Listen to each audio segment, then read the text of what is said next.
Today, let's talk about rebounding through creating incredible opportunities for our youth. This is the Rebound Tampa Bay podcast.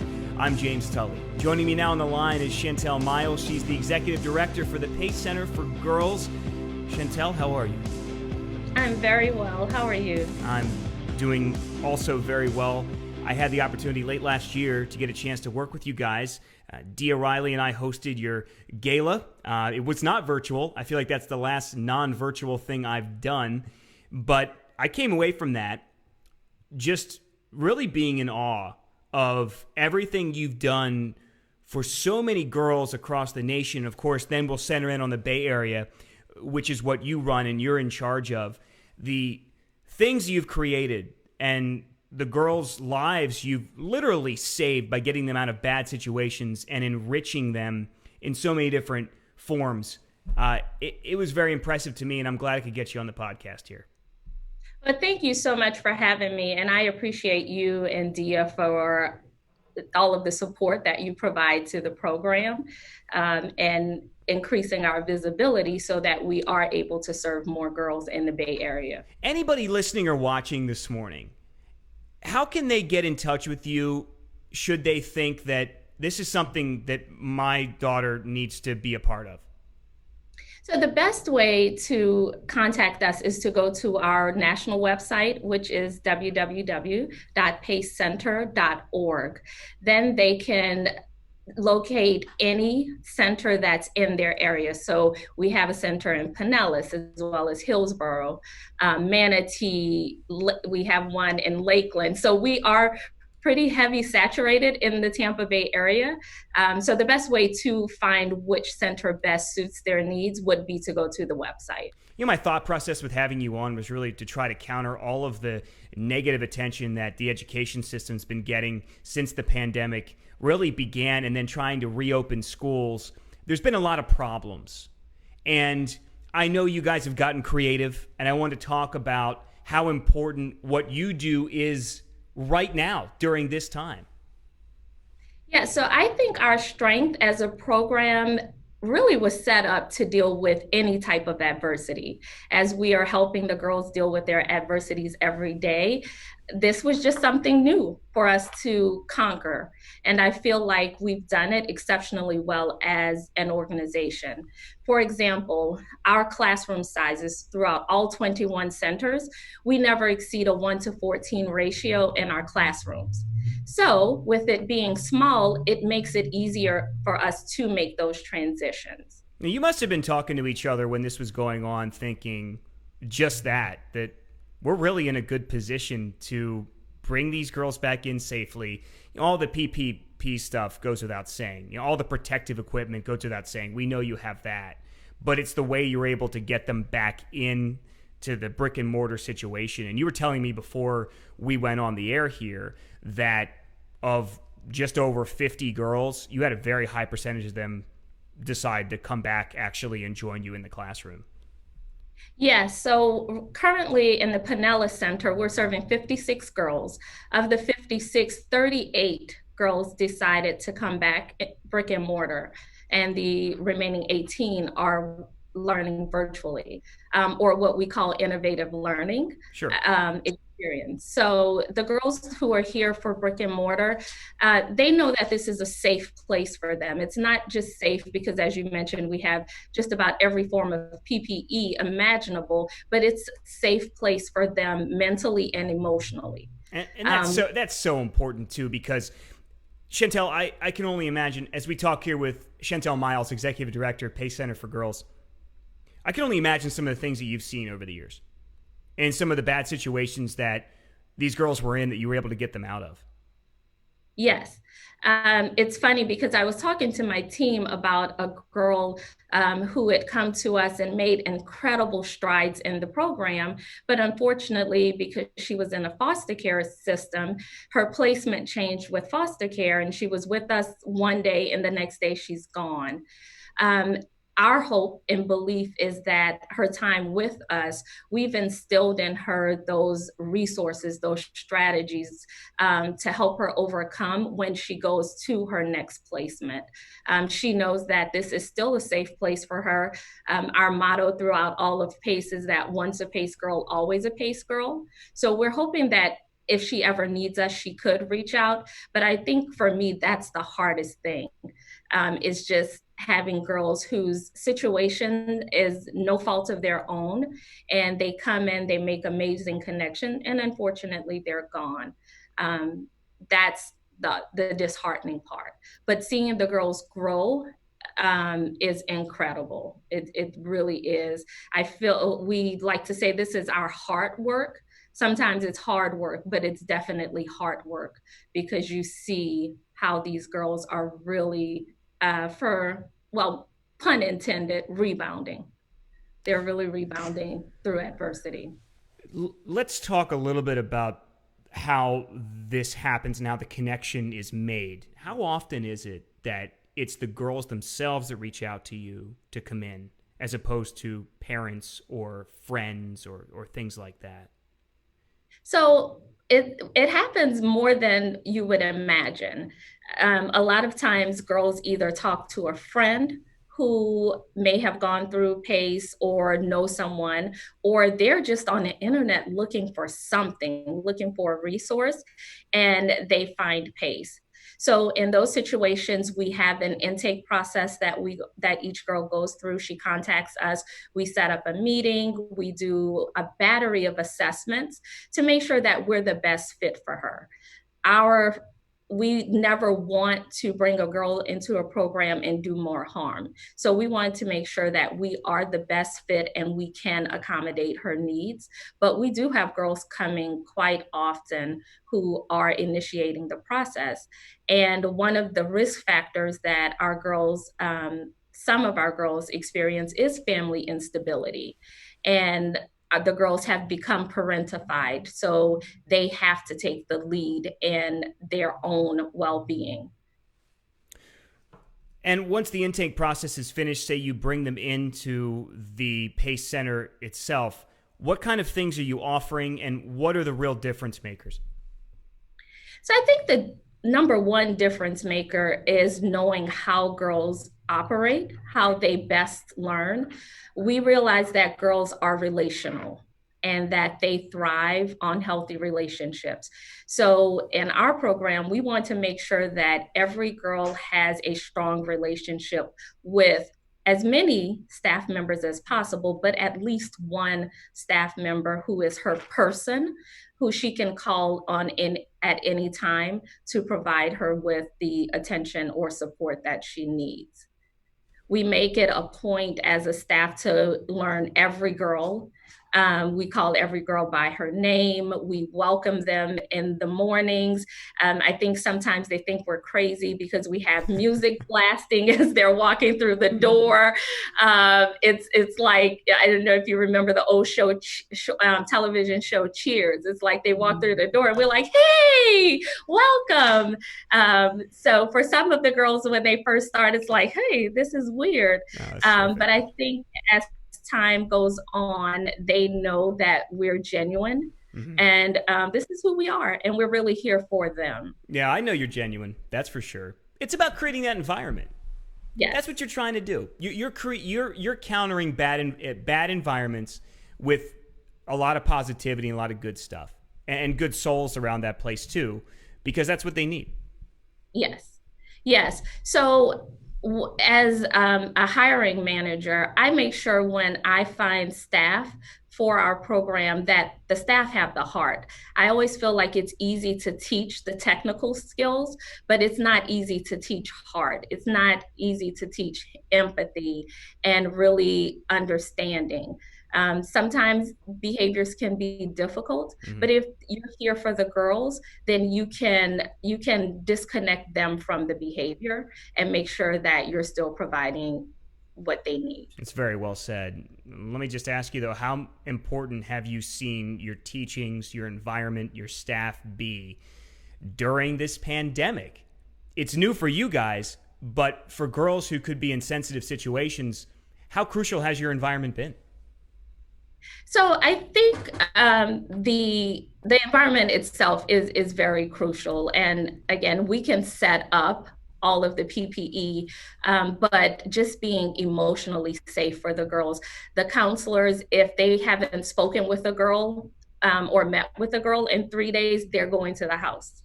To make sure that they're okay. Teachers provide academic advising to girls on their planning period. So if a girl is struggling academically, the teachers are able to reach out to them and schedule meetings and really just help them to get through this tough period. We also know that because things are hard right now, sometimes academics has to take a back seat. We have to make sure that the girls are okay emotionally and mentally before they can even focus on math, right? Totally agree. So we really look at the need of the girl, and we individualize our program to make sure that we're meeting their needs in the moment. As a result, the success rate for you has just been off the charts. Yes, yes. Pace has been around for 35 years, Yeah. starting in Jacksonville. Yeah, long, And long time, and we should mention that. Thank you for bringing that up. It has been around a long time, and it is a Florida-based organization. yes, it is. It started in Jacksonville. We opened our center in Pinellas County in 1997.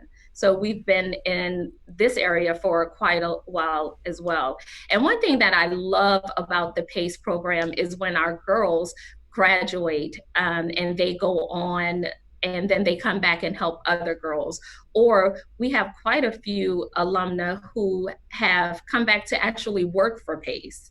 So to really see that turnaround and how we've impacted their life in such a way that they come back and work with other girls is a testament to the work that we've done and the longevity of the program. So if you're listening to this and you or someone you know think could be just a perfect fit in this organization and flourish there, Chantell, why don't you tell them how they best get in touch with you and the organization?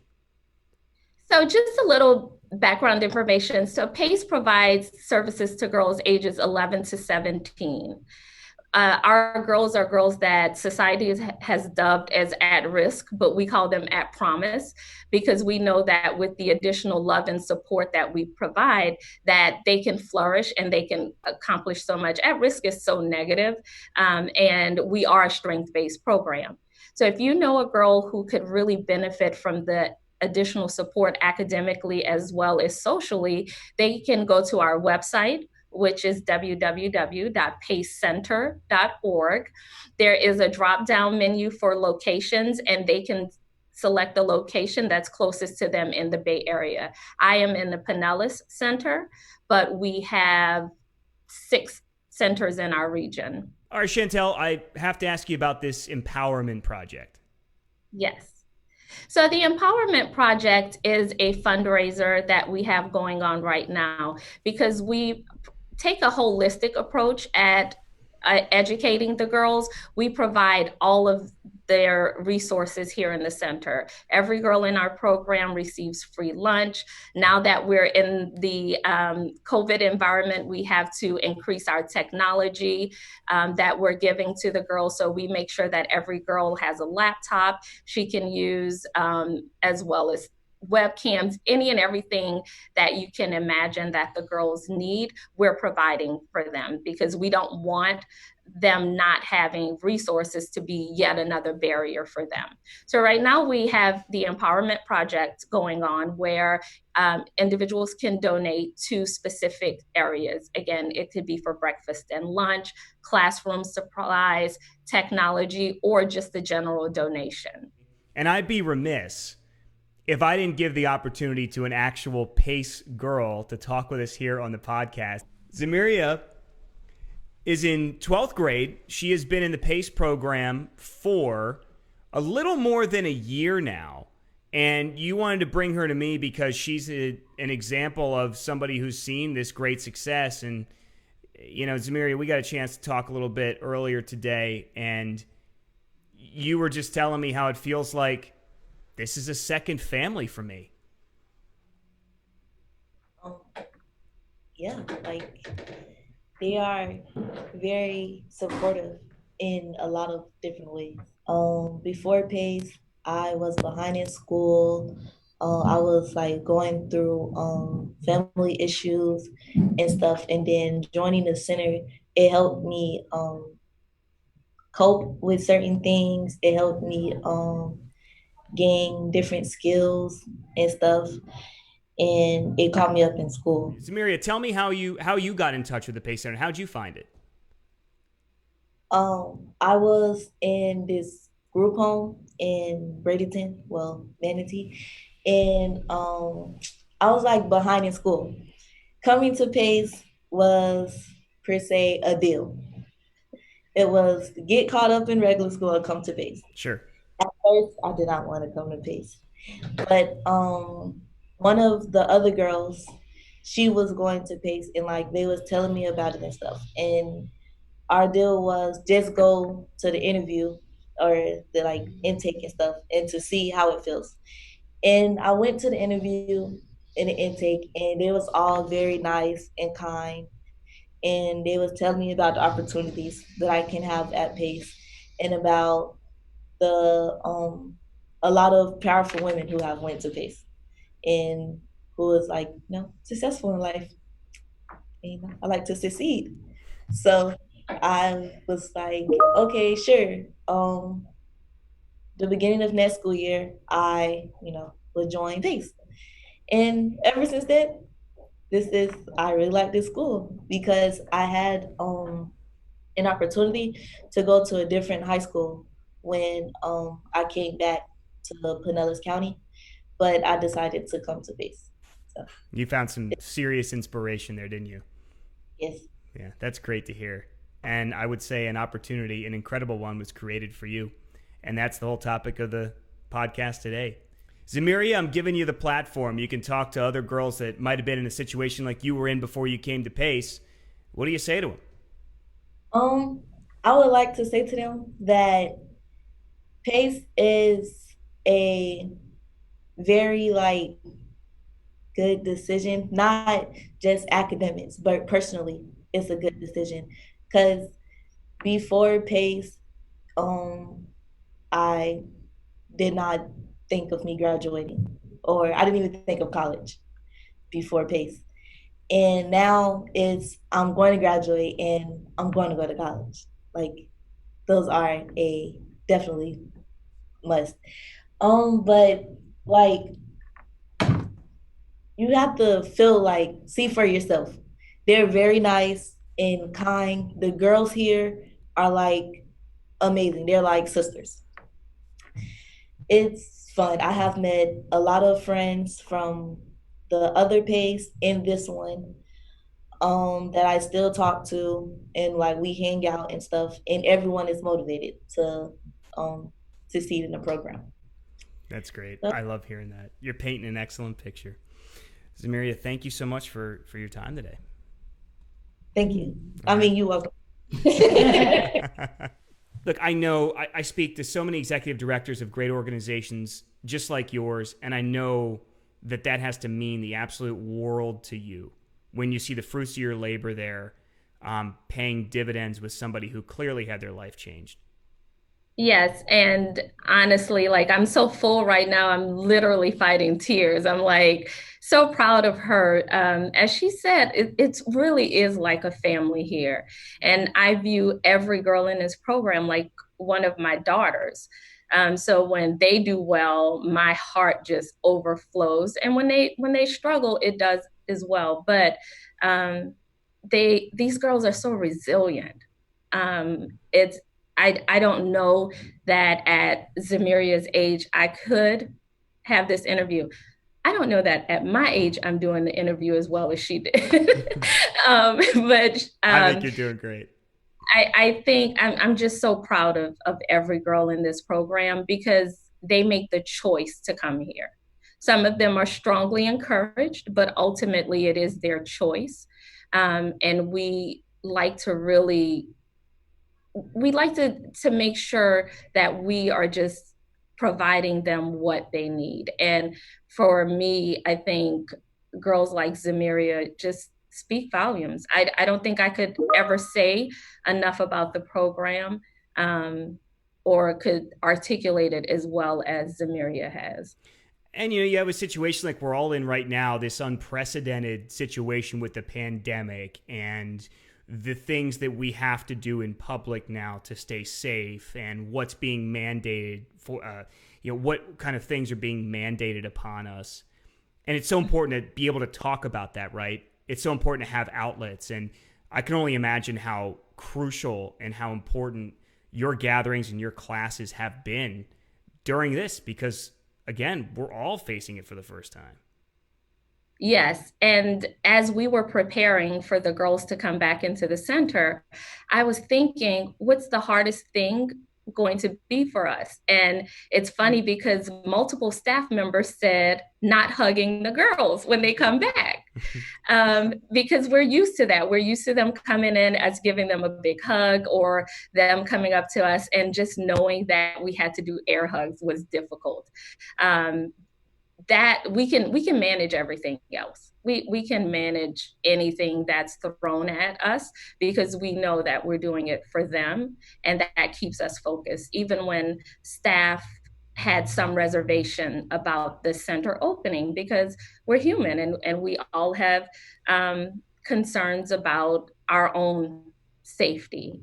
I think what got everybody through, and us being able to return all of our staff, was knowing that 38 girls were coming back because they need us. And that makes a difference. That makes a difference that they could have chosen to stay home, but their choice was to come back to PACE, and it keeps us going. Hey, look, Chantell, I think you guys are making a huge difference yourselves. So thank you so much for your time and joining me here on the Rebound Tampa Bay podcast. Thank you so much. Thank you for having us.